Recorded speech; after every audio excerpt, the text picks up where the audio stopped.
Hi, my name is Sarah, and today's topic is our favorite thing, uh, coronavirus, monkeypox, quarantine, and all that anxiety that comes with chemotherapy, immune suppressing therapies that are saving our lives, right? And I'm on Ibrance right now is the chemotherapy that I take, and my immune system is holding out pretty well.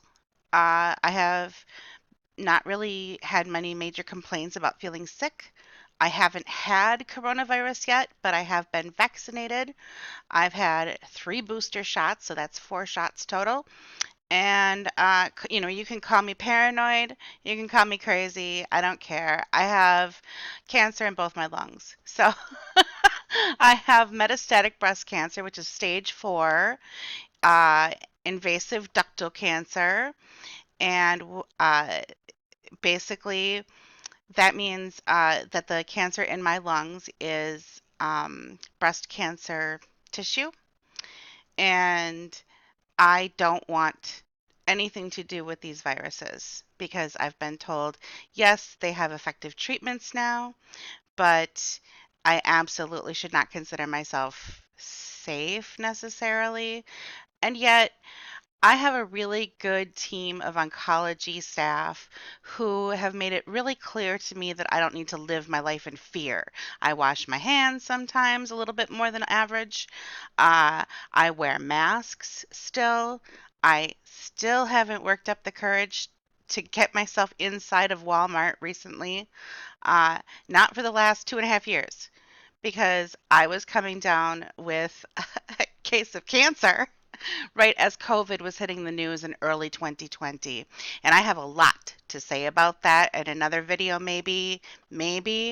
I don't know. It gets a little political, I think, because they really dropped the ball. We'll just say back in 2020, I live in the US, the government here just did the whole downplaying thing. And it didn't really help that there were entire news organizations sort of mocking the people who were recommending that we mask or maybe even double mask, the normal stuff. And had it been not for my own team of oncology staff and very informed people, I might have been just as confused about the next person when it came time to getting the vaccines. But I went with every recommendation that my oncology staff has given me so far, and they have not made me sick once.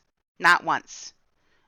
They're in the business of keeping me alive, and the day I stop showing up for my appointments, they stop getting money. They don't bill me then. So if I die, that's bad for business.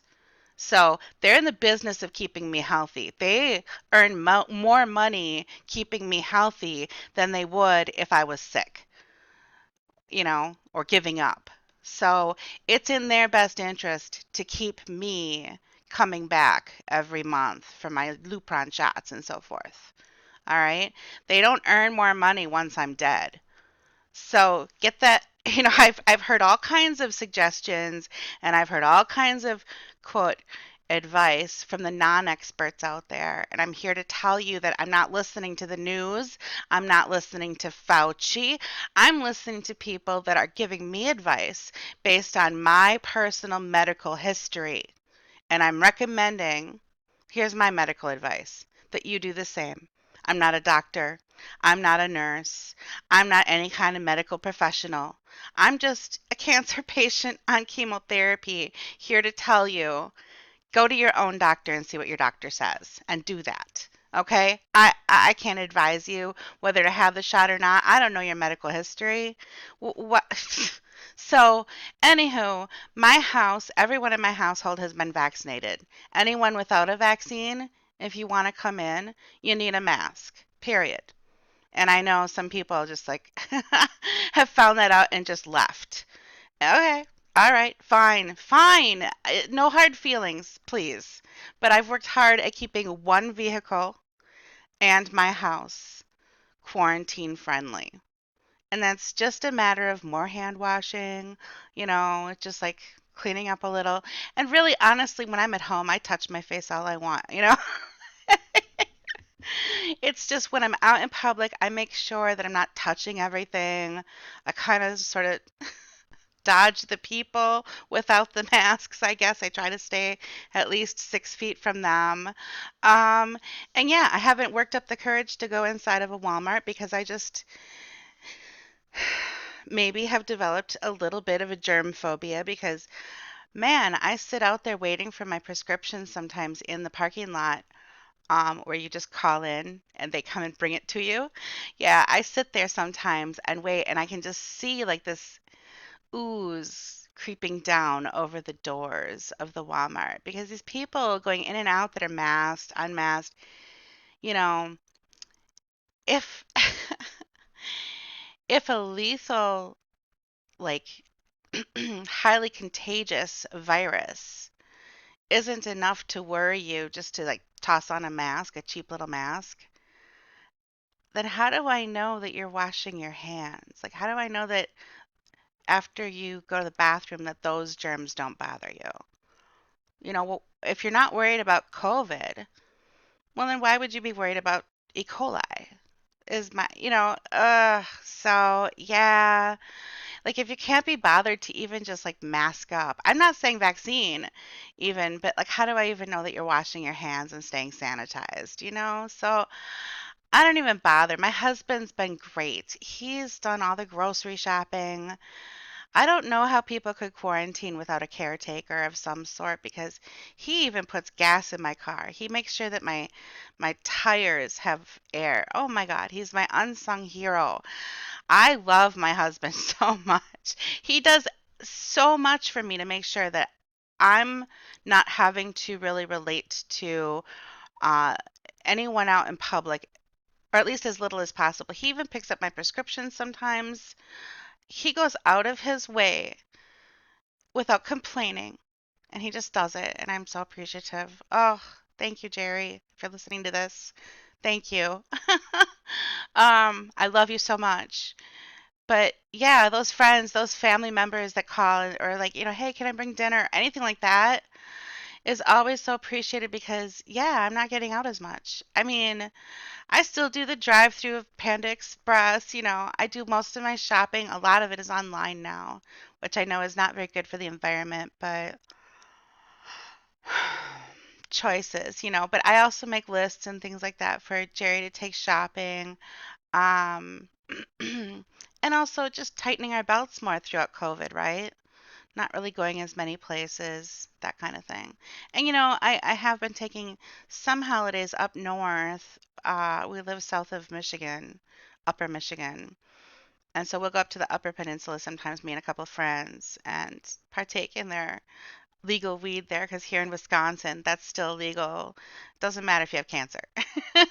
You can still go to prison for that. So yeah, which I think is just a bad business decision. I'm surprised that it's a Republican run state. I'm amazed that they haven't looked at this as more of like an entrepreneurial thing. It's the drug war is over. We got to end that. Anyway. Um, yeah, I just feel that a lot of the things that I would be interested in doing, like going to the movies and so forth, I have less interest in because of the COVID, monkeypox, whatever. When I asked my oncologist about monkeypox, I really liked her answer, and it was her physician's assistant. I asked her about monkeypox, and she really didn't know. There's not that much going on here in this area, and they're sort of on a need to know basis. And it was kind of the same with COVID until it sort of came to the area. I didn't really worry about it that much. I just I just kept taking their advice. And then they keep me informed of local numbers. It's really important not to watch the national news. The national news is kind of like watching the national weather. They aren't going to mention the weather in your neighborhood. They're just going to talk about like the big hurricanes happening, right?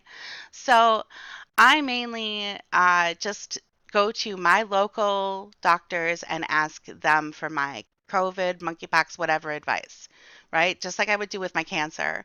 Uh, and that's worked out for me. I haven't had COVID. I haven't had any, well, knock on wood, but I haven't been exposed that much either because Um, so my chemo, my chemo is in a 4 week cycle, and the further into the cycle I get, the worse my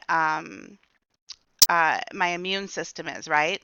So week one, I'm still all right. Week two is starting to knock down. I'm getting a little tired. Like I'm still in week one right now. I'm coming up on the end of week one in my chemo cycle. Um, and then week two, I start getting a little more drained. And then by week three, I'm pretty drained. That's usually when I'm really not making appointments to go anywhere. That's usually when I'm going to be home the most. That's usually when, if I have to go anywhere, I'm going to make sure it's in that quarantine car. Nobody's coming with me that isn't vaccinated. That's when I'm a little bit more of a homebody, and that's when I'm usually more of a quarantine person. And then week four is my week off chemo, and I start perking back up. And as soon as I start perking back up, I start taking all kinds of more risks. I do dangerous things. Like sometimes I'll even like go into a gas station without my mask on. so, so it's really kind of a low key paranoid thing. It's not. I don't want to make it sound like I'm just absolutely terrified of the world, but that's how COVID and pandemic and all these buzzwords. That's how I've been handling all that. It's not what the national news or the world news is saying. It's what the local news and my doctors are saying. So if anybody's worried, oh, you listen to mainstream media.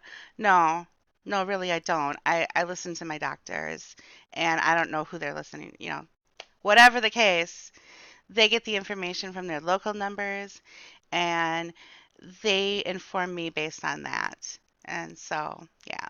Anyway, that's all the news, weather, and sports about life in quarantine, I guess, from this perspective. It's a little lonely. Um, it's nice to have friends to call, actually voice talk, like actual voice chatting is a really nice thing because I don't get a lot of face-to-face time. And also, I'm kind of a loner to begin with. I sort of have some loner quality. I don't get lonely, I guess, as often as other people, but and I'm really happy, to see my husband when he comes home from work.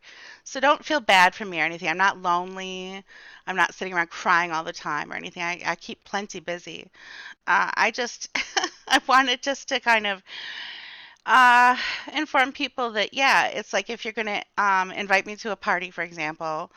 Um, if the answer is no, it might just have to do with the date. It's not personal. It might just be a little too close to that third week in my chemo cycle that I know that my immune system is going to be knocked down that week. So I'm not going to be as social, right? So anyway, that's it. That's all I have to say. But I hope you have a great day.